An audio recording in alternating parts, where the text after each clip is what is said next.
Di hati ingin bersenang-senang malah berakhir menemui ajal. Hal naas ini menimpa diduga sekeluarga penumpang minibus Luxio yang ditabrak kereta api Rapidoho Loko CC 2017707 jurusan Surabaya Blitar.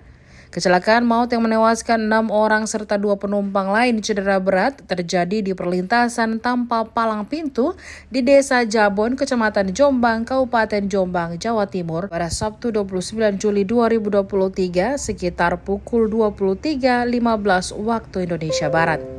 Awal tragedi terjadi saat rombongan asal Balongbendo, Kecamatan Sidoarjo melintas rel kereta api hendak berlibur ke rumah keluarganya di Kediri, Jawa Timur. Sopir mobil melintasi rel kereta api yang kebetulan tidak berpalang pintu. Ditambah kondisi sekitar masih gelap membuat sopir tak menyadari ada kereta yang melintas dari arah timur ke barat. Saking kerasnya benturan, minibus tersebut terseret jauh hingga 100 meter. Kanit Lantas Polres Jombang Ibda Anang Setianto mengatakan diduga penumpang minibus masih satu keluarga. Berikut daftar nama 6 orang yang tewas seketika di tempat. Yang pertama ada Wahyu Kuspoyo, pengemudi 42 tahun, alamat di Dusun Cirowetan, Desa Bakung, Temenggungan, Balongbendo, Sidoarjo.